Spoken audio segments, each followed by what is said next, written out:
I never thought a single piece of news could shatter my life in a matter of minutes. But that's exactly what happened the day I found out I was pregnant.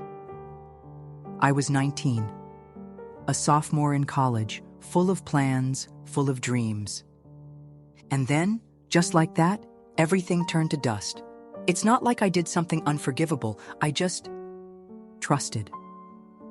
I believed I was in a solid relationship, that if anything ever happened, I wouldn't be alone. But when I told my baby's father, he just vanished, disappeared like I had never existed. It hurts to admit it, but that was only the first of many rejections. That night, I went back home, still in shock, my mind racing with possibilities. I thought that if my parents got upset, it would be temporary, that my siblings would make jokes, but deep down would have my back. That if I just explained everything, gave them time, things would be okay. But I underestimated my own family's coldness. What happened in that living room is something I will never forget. Not even if I live 100 years. My parents looked at me like I was a mistake. They didn't yell. They didn't argue. They just gave up on me. Your choices, your consequences. Those were the words that sealed my fate. They handed me an envelope with just enough money to last a month and told me that after that, I was on my own. That was the moment I understood. I was alone, completely alone. I wanted to cry, to scream, to beg. But I did none of those things. I took the money, went up to my room, packed a bag, and I left. The first few weeks were hell. I had nowhere to go. I found a tiny room, the kind you pay for weekly, and started looking for any job that would take someone with no experience, no degree, no nothing.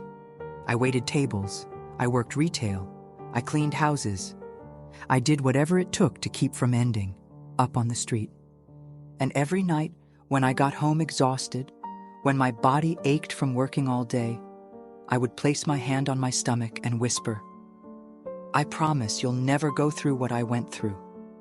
Because in that moment, that was the only thing I knew for sure. Time passed. Days turned into months, months into years. I wish I could say things got easier after I left home, but they didn't. Being on my own meant every decision fell on me and every mistake had a price. Pregnancy was tough. Working while my body changed, dealing with extreme exhaustion, with the hunger I pretended not to feel because I had to save money.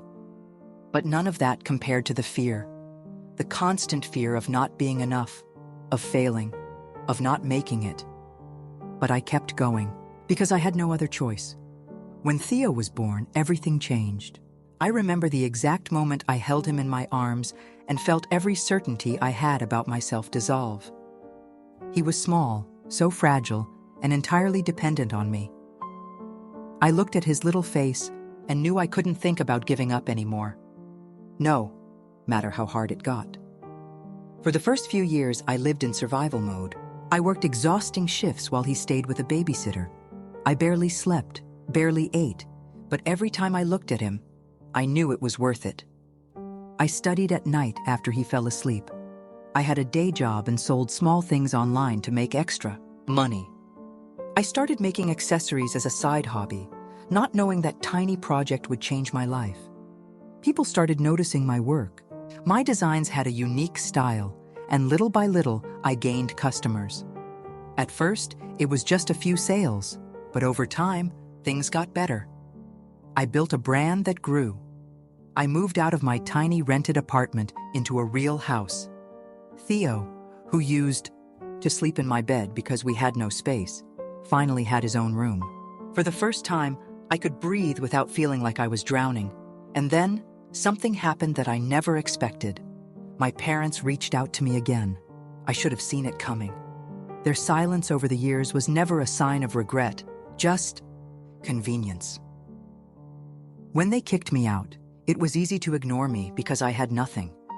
Now that I had something, they suddenly wanted to make up for lost time. First, a quiet request to talk. Then, a confession. They were struggling financially. My dad's business had gone under, and the house was in foreclosure. It took me a moment to process that. I remembered the night I left home with no one to support me. I remembered the times I had to choose between paying rent or eating properly. I remembered the way they looked at me with disgust, as if my life was already over. I went days without replying. For years, I had fantasized about this moment, the day they would need me. But now that it was real, it wasn't as simple as I had imagined. The anger didn't come the way I expected. The resentment I once wished to feel never showed up. What hit me instead was something more subtle, something stranger. Emptiness. A lack of emotion that told me, somehow, I had already moved past it without even realizing. Theo was playing on the living room rug while I stared at that message. He was growing up fast, talking about his dreams with a confidence I never had as a kid. My son had never known rejection, had never felt like a burden. I had managed to protect him from everything that once broke me, and that's when it hit me. I didn't owe them anything. Still, curiosity won. I had to see it with my own eyes. I drove to the house I grew up in. I hadn't set foot there in years. When I pulled up in front of the door, a strange wave of nostalgia washed over me. Everything looked smaller than I remembered. The house, which had once felt like an unreachable castle, was nothing more than a regular building now. Chipped paint, an unkempt yard. When the door opened, I saw faces worn down by time and the weight of their choices. My parents looked smaller too. My father, who had always carried himself with a sense of superiority, was hunched over, tired. My mother, who once looked at me with indifference, now had eyes full of desperation. They tried to smooth things over, talking about family, about the past, as if a few carefully chosen words could erase everything. But I wasn't the insecure girl who had walked out of that house all those years ago. I was someone who had survived without them. They told me about their struggles, how the business had failed, how they needed a loan to keep from losing the house. They talked about fresh starts, about second chances. I listened. No interruptions, no reactions. And then when they were done, I turned to leave. There was no anger in my response. They had made their choices. Now, they could live with them. When I walked out of that house, I expected to feel relief, maybe even satisfaction. But all I felt was a deep exhaustion, like years of struggle had finally taken their toll. I tried to forget, to move on, to let fate handle the rest. But something kept bothering me. No matter how much I knew I owed them nothing, a part of me didn't want to carry that shadow forever. I wasn't doing it for them. I was doing it for me. In the days that followed, I moved the necessary pieces. I paid off the house debts, making sure they wouldn't lose the only place they knew. I didn't reach out, didn't ask for gratitude. I just took care of it and let the bank deliver the news. My part was done. I drove home in silence, feeling a strange sense of peace, like I had finally closed a chapter that had long needed to end. When I pulled into the garage, Theo came running to greet me, excitedly talking about something he had built with his toy blocks. And right there, in front of my son, I realized what truly mattered. The past no longer had control over me. My pain was no longer an open wound. It was a scar telling a story. And most importantly, I wasn't defined by what they had done to me. In the end, I won. Not because my business thrived, not because I achieved what they once doubted I could, but because I turned pain into strength, because I broke the cycle, because Theo was growing up in a home where he would never have to question the love surrounding him. That night, as I tucked him into bed, I watched his peaceful little face and felt something I hadn't felt in a long time. Gratitude. Gratitude for being forced to build my own story, for finding within myself the strength they never knew I had, and above all, gratitude to God.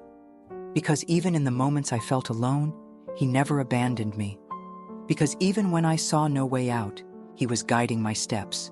Because in the end, every pain, every rejection, every tear had led me here. And now I understood. All of it had happened not to break me, but to make me stronger. Did you enjoy this story? Then don't forget to subscribe and hit the like button. And let me know in the comments, would you have made the same decision?